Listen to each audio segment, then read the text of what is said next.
when you are working with a realtor and you're trying to figure out, okay, well, Johnny wants more marketing help or Susan wants, somebody to help her cold call. So Right. how do you get them on that same boat where they are emotionally invested and then makes sense that, you're going to be working with them and you're not going to f up a deal. You know what I mean? Yeah. It's really about the approach to it. And so, a lot of the realtors that you may be approaching, if you're not, you want to start doing a little bit of investigating on their license, how long they've been there, right? Get a good idea if they're a beginner or not.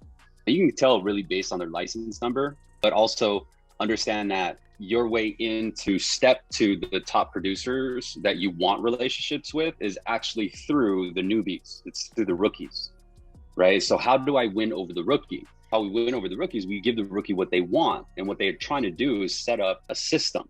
They're trying to set up a system to create, opportunities. So they get more closer to the end goal, the end desired goal, which is the funding. And that becomes their emotion because that's their paycheck.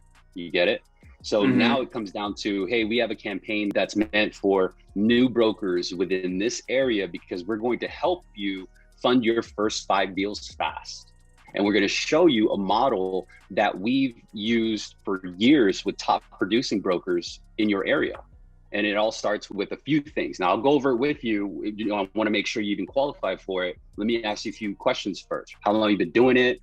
How many listings do you have? None. How many clients are you showing homes to? 8, right?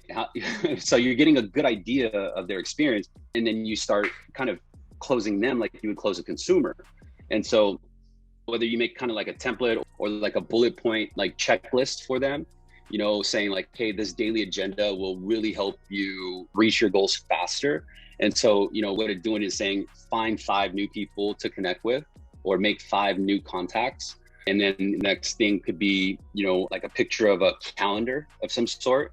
But what you're doing is you're just giving them a daily checklist. So it's a simple tool, right, that you make once, but you can give it over and over. And what it's doing is it's kind of opening up their mind and saying like, oh, so this is what the top producers are doing. Let me stay close to you, right? And then in your screening questions, what you're also asking is, I understand you may have a preferred lender or maybe the brokers in your office have a preferred lender. Can I ask you, based on your experience and what you're hearing around the office, if you could change anything with regards to the financing side, what would it be? And then what they'll do is they'll end up becoming like a mole for you. So like, yeah, the producers don't like the LO because he never gets back or certain thing. Maybe the price is a little bit too high, but that intel enables you to now have more ammunition and approach to every other broker in that office. But the whole thing is, you give them information, but the primary goal of that engagement is to learn as much as you can so you're better prepared to drop by that office. I'm here to visit Dan. I just want to drop off something, and maybe it's that checklist or whatever that you have printed out. It's like, hey, I just want to stop by and introduce my name. I'm working with Dan on this new campaign. His new campaign is helping him avoid LOs that don't call back. It's helping him partner with us for quicker turn times. And all I'm doing is I'm hitting all the pain, that you shared with me. And like, anyway, I got to go. I got to meet with a couple other partners. Great to meet you. You mind if I email you some information that might help you? Sure. And then leave. Don't sit there and try to sell. Always act like you're hard to get, like you're busy. Like, you know what I mean? Like the reason that you even dropped in is because you're in the area to visit partners, even if you didn't. Yeah, I was just visiting a couple of my other partners, right? And I thought I'd stop by. I wanted to put a face with a name. You always make yourself seem like you're exclusive. You see what I mean? And now you're relating to the pain that they're feeling.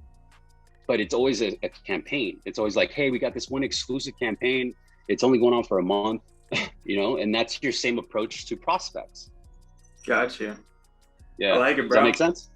It does. It does. You're framing it. Like you're Right. trying to frame it in a certain way where you're the solution to the problem. Same thing with prospects and realtors. You're trying to be the solution.